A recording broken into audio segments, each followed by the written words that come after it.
The Florida Gators, folks, are your 2025 national champions. I mean, they've been the best team since February. Let's call a spade a spade. I'll be honest. I'll be candid. I picked Houston to beat Florida in this game for the national title in my bracket. Did not win my bracket. Came down to this one. But I did put a pretty substantial bet on the Florida Gators to cover money line tonight. So, again, you get more information at hand, folks. That's what happens. But, guys, this reaction to it's our last one. It's fired up as it is for you all for the Florida Gators tonight for winning the national championship. Tip of the cap to Todd Golden and them. It is our last one, folks. But before we really dig deep into this one, as you guys know, you fellow listeners, FanDuel sponsors this phenomenal reaction here. Visit FanDuel.com/SECU to join today and get started with $200 in bonus bets when you win your first $5 bet. Guys, the Florida Gators 65-63 get the win at the Alamo Dome. The third national title to be brought back home to Gainesville and the O-Dome. Obviously, two by Billy Donovan and Todd Golden in his third year. It's wild to say, coming over from San Francisco, has his first national title and the program's first since 2007. So, man, what a game. Just kind of take it all in, too. I mean, that was a phenomenal basketball game, folks. That was a really good basketball game. I know it was low scoring, 65-63. Let's get into it. First half was not pretty for Florida. I mean, let's be honest. Just looking at the big picture, 35,000-foot view of this first half, 31-28. You felt pretty good only being down 3. You factor in Walter Clayton had no points, and give Houston, Kelvin Sampson, that program credit. Just overall give them credit. Phenomenal basketball game. I saw them play back in November, and they're improved. They were just a solid team back in November. Their improvement to now playing at their ceiling. They really drug Florida down and played ultimately Houston style, but Florida is the most complete team in college basketball. They have been since February, since Elijah Martin's gotten back healthy. Micah Handel given them depth in the front court. They have been the best team that went at Florida at Auburn at Neville Arena, kind of springboarded this. But overall, though, just this first half, if you were Florida, you were kind of grateful to only be down 3 when your best player has not scored a point there. But Florida shoots 39% from the field, 25% from 3. Houston, 34% from the field, 24% from beyond the arc. Rebounds, Florida +1, 40-39. That was the advantage in this one. Let's see, what do we got here? Offensive rebounds, 15-8, though, for Houston. A lot of that in the first half. Defensive rebounds, though, 32-24 for the Gators. Again, I keep saying it ended up not coming back to bite on the tail, folks. Ended up not biting them in the ass. The turnovers. I thought if Florida were to lose in the tournament, they almost did. They had deficits against UConn, Texas Tech, and Houston tonight. The turnovers were going to get them beat. They had 13 tonight, and it wasn't pretty in the first half either. They had 13 tonight, and I was like, this is going to be the game that's going to get them against this veteran team like Houston, against this coach like Kelvin Sampson, this program. It prides himself on the grittiness. I thought it for a minute, I thought it was going to be that, but no, but it's a compliment to how good this Florida team is, folks. It's really what it is. They can turn the ball over, live ball turnovers, which are obviously the worst, folks. That's how complete this team is. They can still beat you. Florida didn't play that well tonight. But you got to give Houston credit. A lot of that was their defensive game plan on short notice, defending Walter Clayton. Phenomenal game plan. I mean, also, Will Richard. Florida's down by double digits, folks, if Will Richard is not hitting on all cylinders in that first half. Let's call it spade a spade. He kind of carried he carried the team in that first half. Finished with 18, 5 for 10 from the field, 4 7 on the arc. What was that? I think he was he 3 for 6 in the first half, 3 for 5? He hit 3, and he was carrying them for most of that first half when Walter Clayton couldn't get anything going. But you knew going into the second half, somebody else was going to step up. Either Walter Clayton or someone else was going to help Will Richard out. It couldn't just be Will Richard. I mean, if you would have told Kelvin Sampson and them, hey, Will Richard finishes with 30, but Walter Clayton finishes with about 4 to 5, you're like, okay, we probably win this game. We probably win this game. Walter Clayton scored 11 points, 3 for 10, 1 for 7 in the second half. Was not great. Was not great by any means. But still, Alex Condon played much better than he did on Saturday in their win against Auburn. 12 points, 5 for 9 from the field. Got off to a good start. He was something that was pretty positive in that first half. Really gave Florida their last lead for the longest. I mean, last time I think they led till the very end. when they took the lead in the last under 4 in the second half. I think it was about 16 minutes left in the first half. Sorry, it was a lot, but it had been a long time since Florida's was leading is what I wanted to get down to there.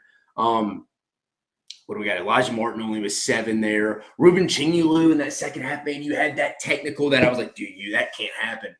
I know people are like, well, man, he's emotional there, slams the ball, but you know that. That's why Todd Golden didn't even argue. And let's be honest, Todd Golden complains a lot. Phenomenal basketball coach, but the 2 biggest complainers in the league this year, Todd Golden, Janai Broome. I said it in a text message earlier, but what do they both also have in common? Phenomenal player, phenomenal coach, SEC Player of the Year, and a national champion now in Todd Golden, man. So the Gators get it done, 65-63. Tip of the cap to Houston, folks. LJ Cryer, 19 points. He was big time tonight. Houston had a phenomenal game plan, I thought, against Walter Clayton in that first half. He started getting into his own a little bit. Again, I told you halftime adjustments would be key. And these are 2 phenomenal coaches, Todd Golden, Kelvin Sampson. They were going to make the necessary adjustments. Houston won the first half in game plan. Florida adjusted. That's the tell of a really good coach. The tell of a really good staff coach. How they adjust. That's why I always say Kirby Smart in football. Sorry, Florida fans, not raining on your parade, bringing up a Georgia point, but that's why I always say Georgia has the best staff in the country. They adjust well. That's how you know you have a good staff in any sports, folks. Anybody can have in any sport. That's why anyone can have a good game plan going into it. When you have a day, in other sports, a week, a couple of days, whatever it may be.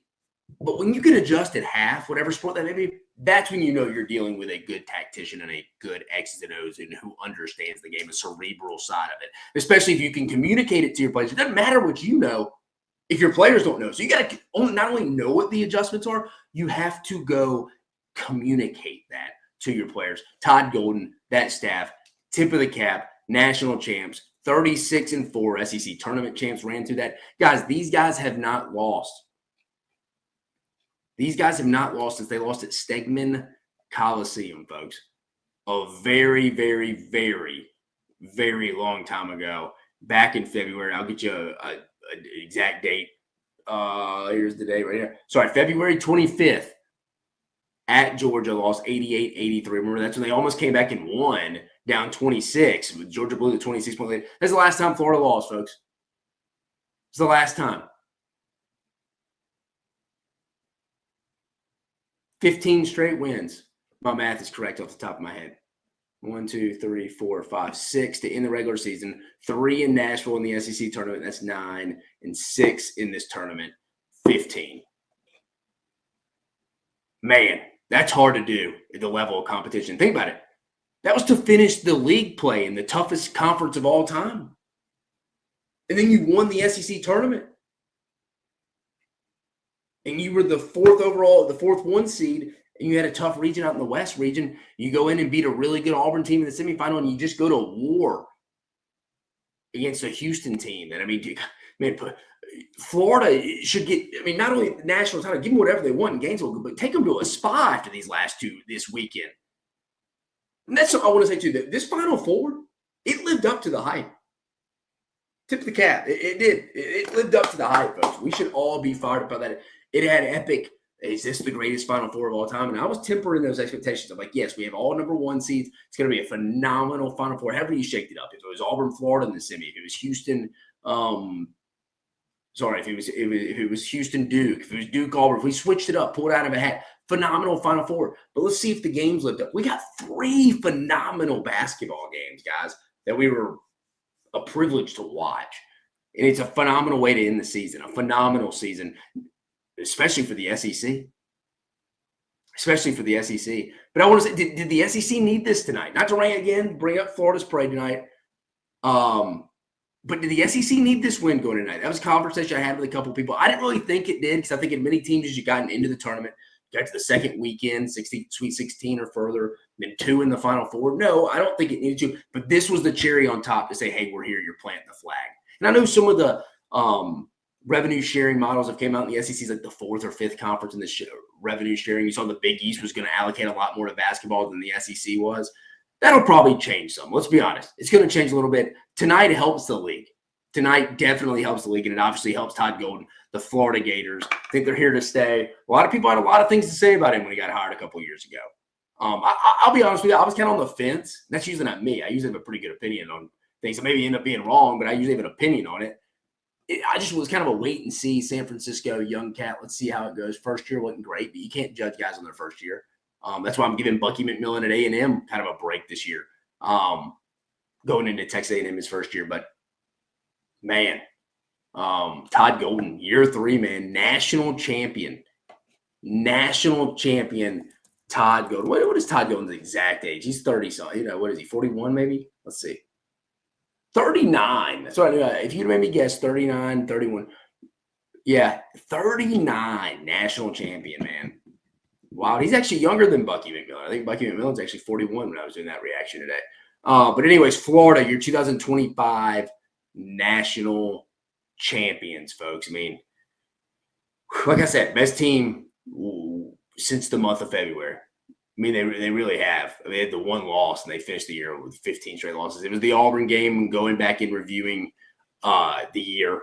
But, I mean, again, they were one of the few teams, 3 teams, them, Florida, Tennessee, and Oklahoma, the 3 teams going into conference play undefeated. So what this team surprised people coming out of non-conference play? Hold on, where was Florida picked preseason? Anybody in the comments? Let's go. SEC basketball. Were they 6th? Basketball preseason poll. Let's see. I'm looking it up now. Yeah, Alabama was picked to win it. We know that. Florida 6th. Yep. Alabama, Auburn, Tennessee, Arkansas, A&M, Florida. Florida 6th. End up winning the SEC tournament, finishing 2nd in the regular season. Your national champs. Just reviewing the season. Remember, folks, they were undefeated. Lost their first game 106-100 to Kentucky in conference play. Rolled off. Dominated Tennessee at home. We remember that one. Got a win against Arkansas. The one that kind of what people started questioning a little bit, they had that home loss to Missouri, but it was just kind of an anomaly, 83-82. They went on a run there, lost at Tennessee. That was probably the biggest shocker of the year this Florida season. Because I remember, I think Zakai Ziegler was out, and so was Igor Milichik. And Florida went over there healthy and only scored 44 points tonight. Looked offensively bad like they did in the first half, like tonight's game. But, man, you can look back and laugh on that one now. You're national champs. Then they went on a streak. Then they lost to Georgia. Remember, that was the 26-point lead. They were down 26 at Stegman. Came back, could have won, like I mentioned earlier, didn't, and now no looking back. 15 straight wins ever since. 15 straight wins ever since. And like I said, that game at Auburn, I skipped that one. I said at Auburn on February 8th when they won 90-81 without Elijah Martin. I think that kind of got their team. That got their MO back. They went into a building no one really wins at it. Auburn only lost there twice this year to Florida and Alabama. But they don't really lose to anyone most years. Maybe one game. And that kind of gave Florida the jolt they needed because they did it without one of their better players. And they kind of went in there. That game wasn't that close, 90-81. They were up 18-20 at one point. They went and hit Auburn in the mouth on their home floor. And Florida was out off and running after that. Now, the 2025 national champions, folks. Man, wild times, folks. Woo! SEC got the cherry on top. Unbelievable, folks. Big time win for the Florida Gators. Man, before we get out of here, guys, remember this reaction brought to you by our buddies over at FanDuel. Visit FanDuel.com/SECU to join today and get started with $200 in bonus bets when you win your first $5 bet. Anybody interested in some lines heading into next year? Our buddies over at FanDuel have some futures, some 2026 futures. All right, here we go. Duke, plus 1,000. Houston, plus 1,200. Louisville, remember, they've kind of been dominating the portal. Probably the bigger portal winners. They're the portal winner of this offseason. Plus 14. Purdue, plus 1,400. Sorry. Kansas, plus 1,600. BYU, plus 1,600. Here we get in the SEC schools. We got Arkansas, plus 1,800. Auburn, plus 1,800. UConn, plus 1,800. And Alabama, plus 1,800. So there we go right now. We got 1, 2, 3, 4, 5, 6, 7. Arkansas's got the 7th best odds. Auburn, the 8th best odds. 9th odds for Alabama. 10th for Kentucky, plus 2,000 to win the national championship. And your 2025 national champions, folks, the Florida Gators, plus 2,500 to win the 2026 national title and go back-to-back and make Gator fans. Where do you live, 0607? They'd love to do that in Gainesville. Man, that'd be wild if that were to happen. Man, long time to go. Rosters still getting together, still portal season right now. Alabama's off to a good start. Kentucky got Mo Diabate today. Auburn got the Big 12 Player of the Year from UCF. He's going to be a really good player for Bruce Pearl. Florida and them will go get to work now. I'm sure they'll wake up tomorrow, fired up, celebrate when they get back to Gainesville, but I'm sure on the way home they'll be on calls, Todd Golden and his staff, getting ready, setting up that 25-26 roster that'll start practice in the summer through June and get kicked off in November. Other odds going through the SEC, Tennessee plus 3,000 to win it all heading into next year. Keep going down. Texas plus 6,000. First year for Sean Miller. LSU plus 8,000. Matt McMahon and them done some portal damage well. They've added some bodies in there. We'll see. They should be improved going into Matt McMahon's fourth year. Missouri, Dennis Gates and the boys plus 10,000. Ole Miss plus 10,000. Mississippi State plus 10,000. Vandy plus 20,000. Bucky McMillan and the boys, A&M plus 20,000. Georgia plus 30,000. Oklahoma plus 30,000.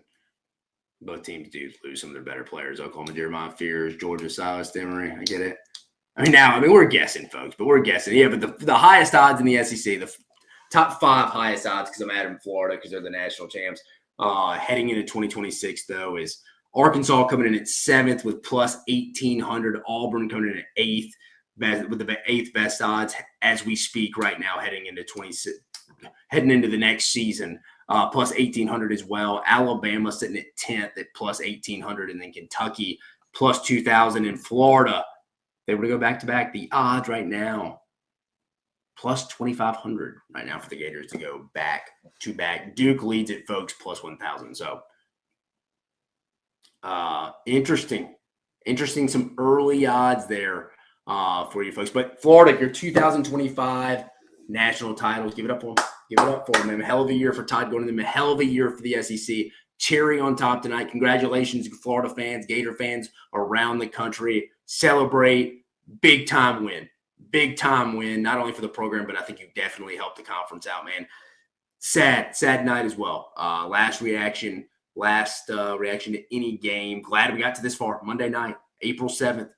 If you'd have told us that going into the year, we'd be flabbergasted and jacked. Fired up. We got to talk to you the last night of college basketball. So we get it here tonight. I want to appreciate you all being with us all season long. Can't wait to bring more content to you. I think just a little sneak preview. We're going to have a 2-week once the season starts, probably in October-ish, early November. I know the season starts in early November. We would probably start it early October or mid-October, late October.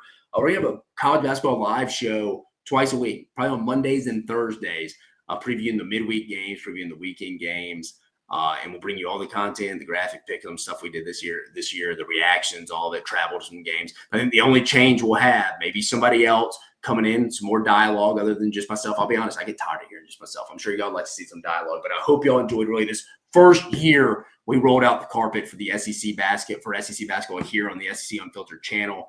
And yeah, that's kind of the updated news there. We should be doing 2 live shows a week starting the end of October of 2025, folks. But guys, I appreciate you. For Dave Shumate, the lead college basketball analyst, I hope y'all have had just as much fun following us all along at the SEC Unfiltered channel all basketball season. The best SEC basketball season of all time could not have happened without you guys, without all of us covering it. Tip of the cap to the teams, the coaches. The league's only getting better, folks. It's only getting better, and I can't wait to bring it to you. Before we do, I know all 500 of you here and listening right now are not subscribed.